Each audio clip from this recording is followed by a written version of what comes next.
I got to ask you about the pDAI thing, and I don't know. I probably got to get out of here at 8. I didn't know if you had a hard stop, Frank, but because this may be an interesting one. But I've seen you, I believe, tweet about the pDAI stuff before. You know, it's a narrative that we saw pop up, man, like a year and a half, basically. I mean, a little bit after Pulse launch, really, the summer after the Pulse launch, and slowly but surely, it's gained so much steam that there's certainly not a consensus. I mean, there's plenty of people out there now still that are completely doubting it, don't think any of the on-chain data that we've seen is indicative of anything, don't think it's kind of weird that Richard Hart, who goes out and calls everything a scam as soon as he detects it to protect people, has never said one bad thing about pDAI or wrapped BTC on PulseChain or anything like that.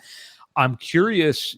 So, in other words, like most people are believers in what may be going on here with this thing. I'm curious where you fall kind of on that spectrum, and if you really think that that could propel PulseChain to like maybe unthinkable heights. Because I mean, we've seen some of the simulations of what could happen if these mechanics are true. If we do get pDAI to $1, how that could start, you know, a connection between all the assets where people are bridging over. You could see, I don't know if we would see PRC20 copies of ERC20 tokens reach parity and just what that would do. Talk about marketing. I mean, like that would be insane.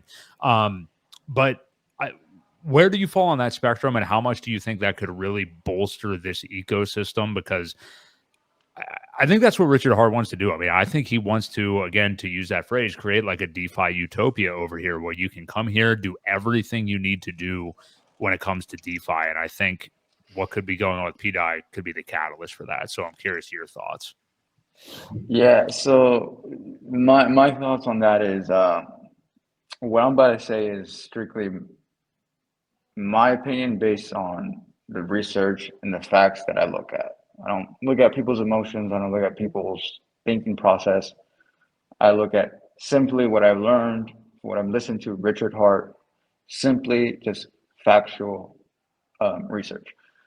If I'm right about PulseX, PulseChain, and Hex, about being here long term, 20, 30 years, which I'm trusting my own research that I am correct about that, then the pDAI narrative is going to happen. That's just my opinion. Bound to happen. When it happens, I don't know. But I trust that I'm right on PulseChain being PulseX and Hex being the actual DeFi route next to Bitcoin that the world is eventually going to see, appreciate, and it's going to be here for 20, 30, 40 years. I'm trusting myself that is correct. And because of that, I believe that pDAI narrative is a part of that plan. I don't think we get to that long-term sustainability unless we have our own stable coin within the ecosystem. So that is simply my theory, my position. I believe it's going to happen. When it happens, I don't know. I'm not in a rush. I don't care when it happens.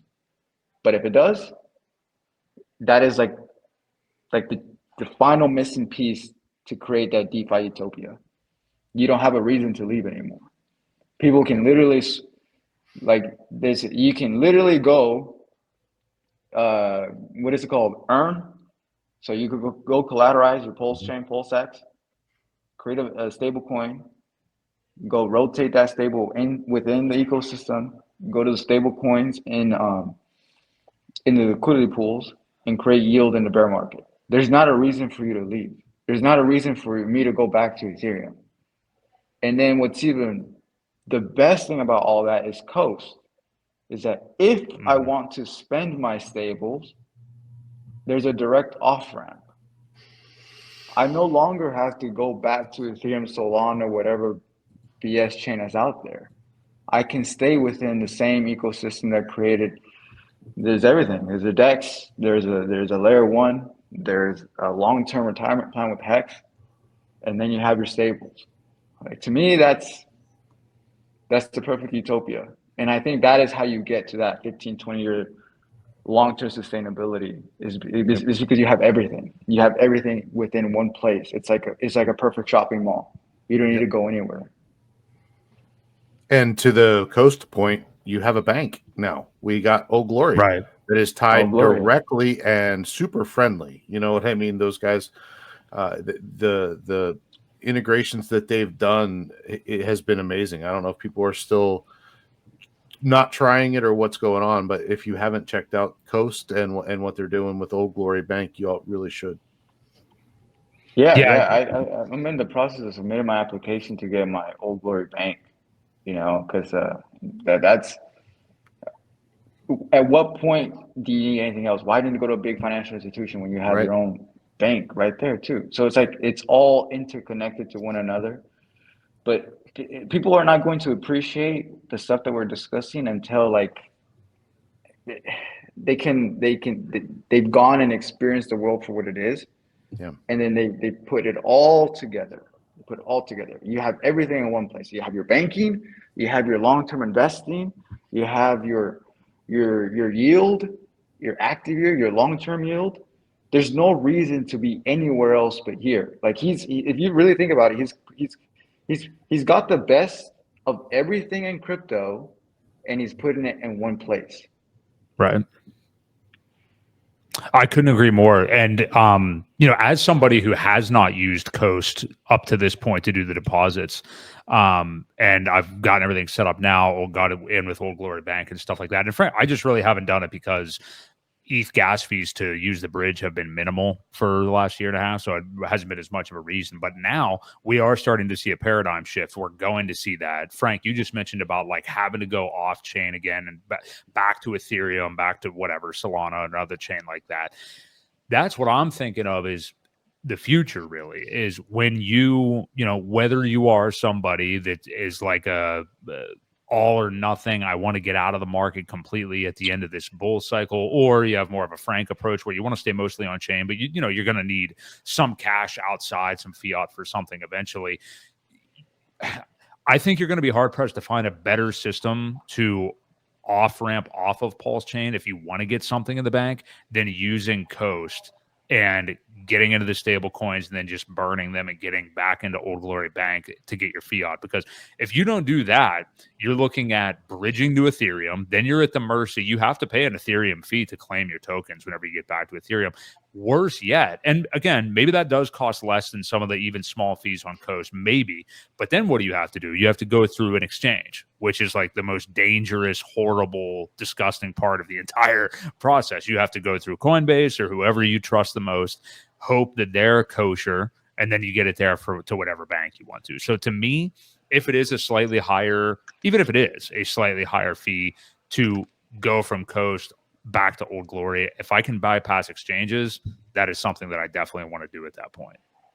Oh, I agree. If you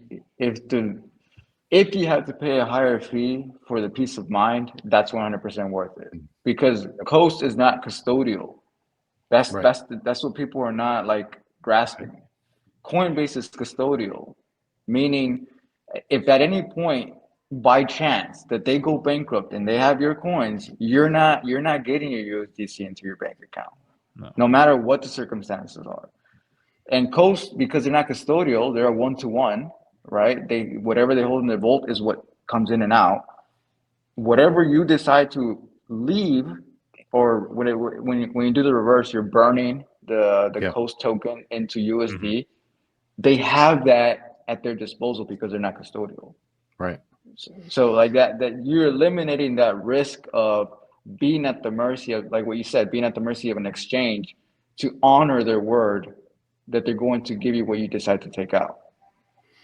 And then it becomes a begging game. Can you please give me my money? Right. We've seen a ton of that on Coinbase lately where people are trying to withdraw money for this or that, $10,000, $20,000, and they're getting frozen. And they say, well, we're doing it for your safety. We'll get back to you in 60 days to unlock it. So, like you said, it's the peace of mind more than anything. Even, I know there is a element of the weight token to reduce your fees. We've talked about that before. We can go into that on a different show, but it takes a lot of fees from, 4% down to 1% or 1% down to 0.25%, depending on what you're doing. But it really adds up if you do decide to do it. So yeah, that peace of mind is totally worth that little bit of extra fee.